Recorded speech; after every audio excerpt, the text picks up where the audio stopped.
ಕೊನೆಗೂ ನಿನ್ನ ಹಠನೇ ನೀ ಸಾಧಿಸ್ಬಿಟ್ಟೆ. ಆದರೆ ಮುಂದೆ ನಿನ್ನ ಜೀವನ ಆಗಲಿ ಈ ಮಗು ಜೀವನ ಆಗಲಿ ಅಷ್ಟು ಸುಲಭದ್ದಲ್ಲಮ್ಮ. ನನ್ನ ಗಂಡ ಈ ಮಗುವಿನ ತಂದೆ ಅನ್ನೋ ಪ್ರಶ್ನೆ ತಾನೆ, ಅದನ್ನ ನಾನು ಎದುರಿಸ್ತೀನಿ. ಅದು ನೀನು ತಿಳ್ಕೊಂಡಿರೋಷ್ಟು ಸುಲಭ ಅಲ್ಲಮ್ಮ. ನಿನಗಿನ್ನೂ ಚಿಕ್ಕ ವಯಸ್ಸು, ಕಾಲ ಇನ್ನೂ ಮಿಂಚಿಲ್ಲ. ಎಷ್ಟೋ ಅನಾಥಾಶ್ರಮಗಳಿವೆ. ಮಕ್ಕಳನ್ನ ದತ್ತು ತಗೊಳ್ಳೋಕ್ಕೆ ಎಷ್ಟೋ ತಾಯಿ ತಂದೆರಿದ್ದಾರೆ. ನಮ್ಮನೇಲಿ ಹೆತ್ತು ಇನ್ನೊಬ್ಬರ ಮನೇಲಿ ಬೆಳೆದ್ರೂ ಪರವಾಗಿಲ್ಲ ಅನ್ನೋದಕ್ಕೆ ಇದು ಪ್ರಾಣಿ ಅಲ್ಲಮ್ಮ. ಅಕಸ್ಮಾತ್ ನಿನ್ನ ಮಗನೇ ನಾಳೆ ನನ್ನ ತಂದೆ ಯಾರು ಅಂತ ಪ್ರಶ್ನೆ ಕೇಳಿದ್ರೆ, ಮುಂದೆ ಹುಟ್ಟೋ ಪ್ರಶ್ನೆ ಬಗ್ಗೆ ಆಗ್ಲಿ, ಅದಕ್ಕೆ ಹುಡುಕ್ಬೇಕಾಗಿರೋ ಉತ್ತರದ ಬಗ್ಗೆ ಆಗ್ಲಿ ನಾನು ಯೋಚನೆ ಮಾಡ್ತಿಲ್ಲ.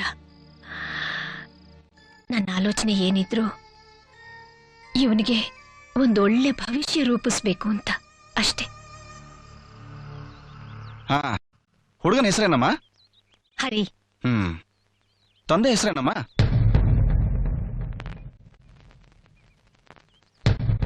ಅದು ಬೇಡ ಬಿಡಿ. ತಂದೆ ಹೆಸರೇ ಇಲ್ವಾ?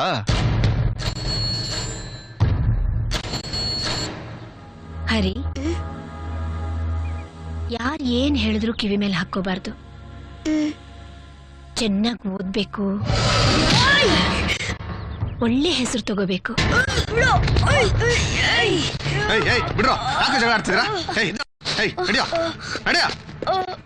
ಯಾಕೆ ಅವನು ಹೊಡಿತಾ ಇದ್ದೆ?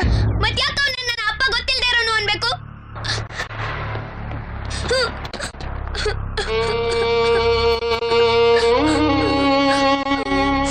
ಅಪ್ಪ ಗೊತ್ತಿಲ್ಲದೆ ಇರೋನು ಅಂದ್ರೆ ನಾನೇನ್ ಮಾಡ್ಲಿ?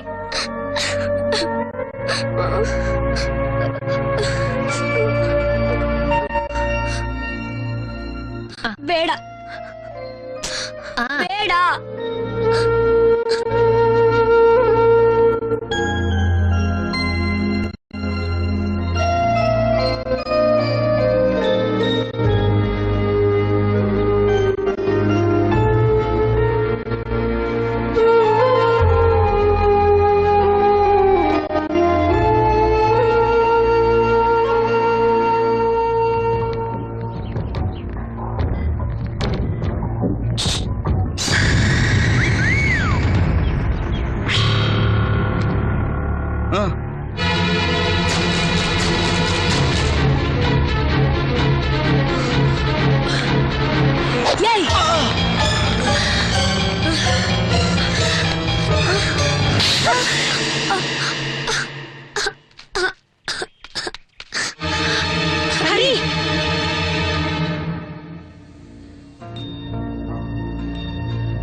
ಹರಿ, ನಿಮ್ಮಮ್ಮ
ಲೇ ಮಾಮ್, ಎಷ್ಟ್ ದಿವಸ ಅಂತ ನಿಮ್ಮಮ್ಮನ ಜ್ಞಾಪಿಸ್ಕೊಂಡು ಹಿಂಗೆ ಕೊರಗ್ತಾ ಇರ್ತೀಯ ಮಾಮ್? ಏನ್ ಮಾಡ್ಲಿ, ಅವ್ರಿದ್ದಾಗ ಗೊತ್ತಾಗ್ಲಿಲ್ಲ, ಈಗ ಹೋದ್ಮೇಲೆ ಮರೆಯಕ್ಕಾಗ್ತಿಲ್ಲ. ಸಾರಿ ಸಾರಿ ಸಾರಿ, ಇವಾಗೇನು ನೀನೆಲ್ಲ ಮರಿಬೇಕು ತಾನೆ? ತಗೋಯ್ದನ ಹೊಡಿ ಹೊಡಿ ಹೊಡಿ ಹೊಡಿ. ಏನಿದು?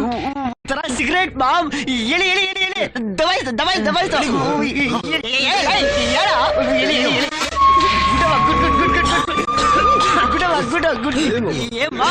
ಇದು ನೀನ್ ಹೇಳಿದ್ರೆ ನಿಮ್ ತಾಯಿ ಮಾತ್ರ ಅಲ್ಲ, ಸುಖ ಒಂದ್ ಬಿಟ್ಟು ದುಃಖ ಕಷ್ಟ ಯಾವ್ದು ನಿನ್ನ ಹತ್ರ ಬರಲ್ಲ. ನಮ್ ತಾಯಣೆ.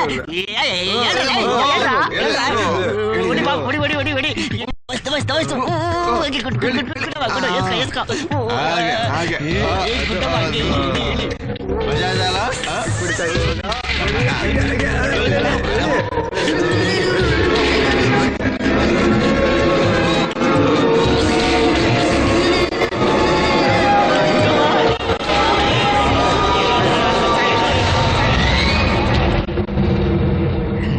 ನಿನ್ನನ್ ಬಯಕ್ ಆಗಲ್ಲ, ಯಾಕಂದ್ರೆ ನಾನಿನ್ನ ತುಂಬಾ ಇಷ್ಟಪಡ್ತಿದ್ದೆ, ತುಂಬಾ ಪ್ರೀತಿ ಮಾಡ್ತಿದ್ದೆ. ಆದ್ರೆ ನಿನ್ ಮೇಲೆ ಕೋಪ ಇತ್ತು. ಯಾಕೆ ಗೊತ್ತಾ? ಈ ತಪ್ಪು ಅಂದ್ರೆ ನಾನು ಹುಟ್ಟಿ ಇವತ್ತು ಹೀಗಾಗಕ್ಕೆ ನಿಂದು ಬಾಲಿತ್ತು. ದಿಸ್ ಇಸ್ ಹರಿ. ನಿನಗ್ ಮಗ, ಆದ್ರೆ ಪ್ರಪಂಚಕ್ಕೆಲ್ಲ ನಾನೇನು? ನಿನ್ ಗಂಡನ್ ಟ್ರೇಡ್ ಮಾರ್ಕು, ಸಮಾಜಕ್ಕೆಲ್ಲ ಒಂದು ದೊಡ್ಡ ಕ್ವಶನ್ ಮಾರ್ಕು. ಆ ಅಪ್ಪ ಅನ್ನೋ ಅಡ್ನಾಡಿ ನನ್ನ ಮಗನಿಗೆ ನನ್ನನ್ನು ಹುಟ್ಟುಸುವಾಗಿದ್ದ ಗಂಡಸ್ತಾನ ಜನರೆದ್ರಿಗೆ ಬಂದಾಗ ಇರ್ಲಿಲ್ಲ. ಒಟ್ನಲ್ಲಿ ನಾನು ವಾರಸ್ದಾರೇ ಇಲ್ದಿರೋ ಬೇವಾರಸ್, ಐ ಮೀನ್ ಬೇವರ್ಸಿ ಆದೆ.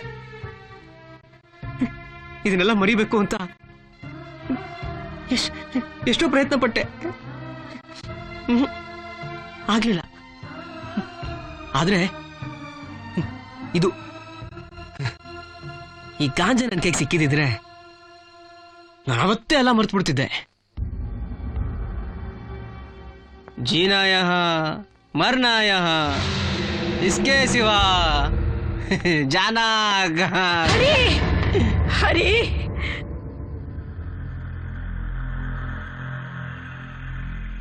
ನೀನೇನೋ ಕಣ್ಣು ಮುಚ್ಕೊಂಡೆ, ಆದ್ರೆ ನಾನು ಯಾವ ಪಾಪ ಮಾಡಿದ್ನೋ ಇದನ್ನೆಲ್ಲ ನೋಡ್ಬೇಕಾಗಿದೆ. ಬರೀ ಕತ್ತು ತುಂಬಿರೋ ಜೀವನದಲ್ಲಿ ಹೇಗಾದ್ರೂ ಮಾಡಿ ಬೆಳಕು ತುಂಬಿಸಪ್ಪ, ಬೆಳಕು ತುಂಬಿಸು.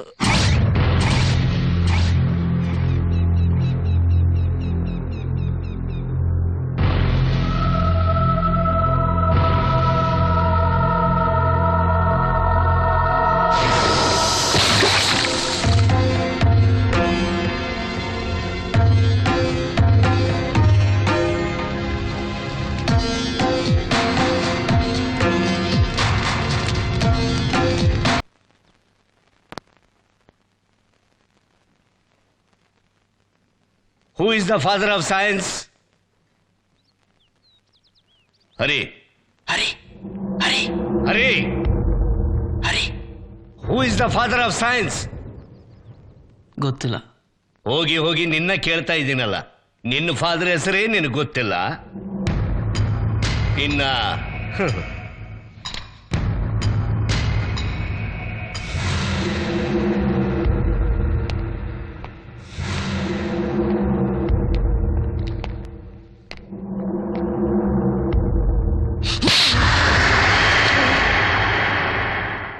No no no, this is too much. Mister Chandrashekar, ಸ್ವಲ್ಪ ಸಮಾಧಾನ ಮಾಡ್ಕೊಳ್ಳಿ. ಏನ್ ಸರ್ ಸಮಾಧಾನ ಮಾಡ್ಕೊಳ್ಳೋದು? ಮೊದಲು ಟೀಚರ್ ಮಕ್ಕಳನ್ನ ಹೊಡಿತಿದ್ರು, ಈಗ ಸ್ಟೂಡೆಂಟ್ಸ್ ಲೆಕ್ಚರ್ ಅನ್ನ ಹೊಡೆಯೋದಂದ್ರೆ ಏನ್ ಅರ್ಥ?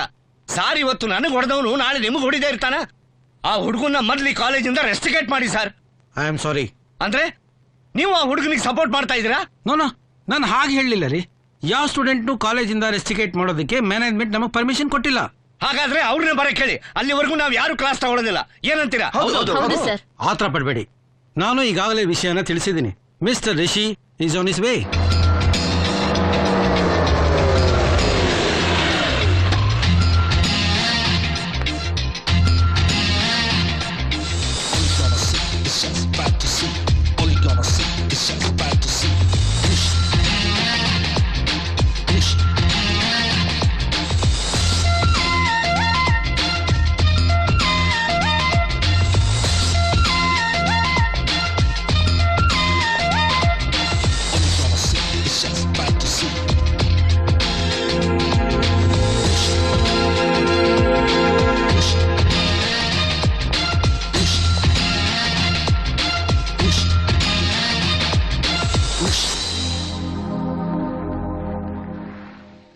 ನಿಮ್ಮ ಹತ್ರ ಒಂದು ಮಾತು. ಬೇರೆಯವ್ರ ತಪ್ಪು ತೋರ್ಸೋಕ್ಕೂ ಮುಂಚೆ ನಾವೇನ್ ತಪ್ಪು ಮಾಡಿದೀವಿ ಅಂತ ಯೋಚನೆ ಮಾಡೋದು ನನ್ನ ಪಾಲಿಸಿ. ನಮ್ಮಿಂದ ಅಂಥದ್ದೇನು ತಪ್ಪಾಗಿಲ್ಲ ಸರ್. ಗುಡ್. ಹಾಗಿದ್ರೆ ಆ ಸ್ಟೂಡೆಂಟ್ ಯಾಕೆ ಹಾಗೆ ಬಿಹೇವ್ ಮಾಡ್ತಿದ್ದ? ಒಬ್ಬ ಎಮಿನೆಂಟ್ ಸ್ಟೂಡೆಂಟು ಒಬ್ಬ ಸಿನ್ಸಿಯರ್ ಸ್ಟೂಡೆಂಟ್ ಆಗಿದ್ರೆ ತಾವು ಆಶ್ಚರ್ಯ ಪಡೋದ್ರಲ್ಲಿ ಅರ್ಥ ಇರೋದು. ಹೀಸ್ ಎ ರೋಗ್. ಕಾಲೇಜ್ ಕ್ಯಾಂಪಸ್ಸಿಗೆ ಬರ್ತಾನಷ್ಟೇ. ಬೆಳಿಗ್ಗಿಂದ ಸಾಯಂಕಾಲದವರೆಗೂ ಆ ಪೋಲಿ ಹುಡುಗರ ಜೊತೆ ಸೇರ್ಕೊಂಡು ಗಲಾಟೆ ಮಾಡೋದು, ಡ್ರಗ್ಸ್ ತಗೊಳ್ಳೋದು, ಇವನ್ನೆಲ್ಲ ಯಾರಾದ್ರೂ ಒಂದ್ ನಿಮಿಷ. ಡ್ರಗ್ಸ್ ಕೂಡ ಬಂದಿದ್ಯಾ? ಅದು ನಮ್ ಕ್ಯಾಂಪಸ್ನಲ್ಲಿ. ಅದು ಯಾವ ಕಾಲೇಜಲ್ಲಿ ಇಲ್ಲ ಸರ್. ಈಗ ಅದೆಲ್ಲ ಆದ್ರೆ ಅದು ನಮ್ ಕಾಲೇಜ್ನಲ್ಲ. ಬಟ್ ಸರ್, ಈಗ ನಾವು ಸೇರಿರೋದು ಆ ಸ್ಟೂಡೆಂಟ್ನ ರಸ್ಟಿಕೇಟ್ ಮಾಡಕ್ಕೆ ಸರ್. ಇಲ್ಲ, ಈಗ ನನ್ಗನ್ಸ್ತಾ ಇದೆ ಕಾಲೇಜ್ನೇ ಕ್ಲೋಸ್ ಮಾಡಬೇಕು ಅಂತ. ಸರ್ ಎಸ್, ಇದುವರೆಗೂ ಇಲ್ದಿರೋ ಡ್ರಗ್ಸ್ ಇವಾಗ ಎಲ್ಲಿಂದ ಬಂತು? ಅದು ನಿಮಗೆಲ್ಲ ಗೊತ್ತಿದ್ದು ನೀವೆಲ್ಲ ಸುಮ್ಮನೆ ಇದ್ದೀರಾ. ಆದ್ಮೇಲೆ ಇದಕ್ಕೆಲ್ಲ ನೀವೇ ಸಪೋರ್ಟ್ ಮಾಡಿದಾಗಾಯ್ತು. ನಮ್ಮ ತಾತ ಈ ಎಜುಕೇಶನ್ ಇನ್ಸ್ಟಿಟ್ಯೂಟ್ನ ಕಟ್ಟಿದ್ದು ವಿದ್ಯಾರ್ಥಿಗಳನ್ನ ಹುಟ್ಟಾಕಕ್ಕೆ ಹೊರತು ಡ್ರಗ್ ಅಡಿಕ್ಟ್ಸ್ನಲ್ಲ. ನೋಡಿ, ಇದಕ್ಕೆಲ್ಲ ಕಾರಣ ಯಾರು? ಇದ್ರ ಹಿಂದೆ ಯಾರ್ಯಾರು ಇದ್ದಾರೆ? I want an answer. ಯಾಕೆ? ಸತ್ಯ ಗೊತ್ತಿಲ್ವೋ ಅಥವಾ ಗೊತ್ತಿದ್ದು ಹೇಳೋ ಮನ್ಸಾಗ್ತಿಲ್ವೋ? ಸರ್, ಅದು ಸ್ವಲ್ಪ ಕಷ್ಟದ ಕೆಲಸ ಸರ್. ಯಾಕೆ? ಸರ್, ಅವ್ರದ್ದು ಒಂದು ದೊಡ್ಡ ಗುಂಪೆ ಇದೆ. ಅಕಸ್ಮಾತ್ ಇಂಥವ್ರಿಗೆ ತೋರಿಸ್ಕೊಟ್ರು ಅಂತ ಗೊತ್ತಾದ್ರೆ ನಾವೆಲ್ಲಿ ಕಷ್ಟಕ್ಕೆ ಸಿಕ್ಕಾಕೋತೀವಿ ಅಂತ ಹೇಳಿ ಯಾರು ಬಾಯೇ ಬಿಡೋದಿಲ್ಲ ಸರ್. ಲೋಕ್, ಈ ಇನ್ಸ್ಟಿಟ್ಯೂಷನ್ ನಡೀತಾ ಇರೋದು ಯಾರ ಕೃಪೆಯಿಂದನೂ ಅಲ್ಲ ಅಥವಾ ಯಾವ ಹಣದಾಸೆಯಿಂದನೂ ಅಲ್ಲ. Dear students, your attention please. I am Rishi, ಈ college trustee. I want discipline in our campus. ಇಲ್ಲಿ ಅಫೀಮ್ ಗಾಂಜಾ ಬರೋದನ್ನ ನಾನ್ ಸಹಿಸಲ್ಲ. ನಿಮ್ಗೆಲ್ಲ 48 hours ಟೈಮ್ ಕೊಡ್ತೀನಿ. ಈ ಕೆಟ್ಟ ಕೆಲಸದಿಂದ ಯಾರ್ಯಾರು ಇದ್ದಾರೆ ನನಗೆ ಗೊತ್ತಾಗಬೇಕು. ಇಲ್ಲ, ಈ ಕಾಲೇಜ್ಗೆ ಬೀಗ ಹಾಕ್ಬೇಕಾಗುತ್ತೆ. ಯಾವುದೋ ಕೆಲವು ಸ್ಟೂಡೆಂಟ್ಸ್ಗೋಸ್ಕರ ನಿಮ್ ಭವಿಷ್ಯನ ಹಾಳು ಮಾಡ್ಕೋಬೇಡಿ. 9845068136 ದಿಸ್ ಮೈ ನಂಬರ್. ನೀವು ಯಾವಾಗ ಬೇಕಾದ್ರೂ ಫೋನ್ ಮಾಡ್ಬೋದು. ಕೊನೆದಾಗ ಒಂದ್ ಮಾತು, ನಿಮ್ ಒಗ್ಗಟ್ಟು ಒಳ್ಳೇದಕ್ಕಾದ್ರೆ ಅದಕ್ಕೆ ನನ್ನ ಸಪೋರ್ಟ್ ಇರುತ್ತೆ. ಅದರ್ವೈಸ್ ಅದನ್ನ ಹೊಡೆಯೋ ಮೊದಲನೇ ವ್ಯಕ್ತಿ ನಾನು. ಮೈಂಡೆಡ್.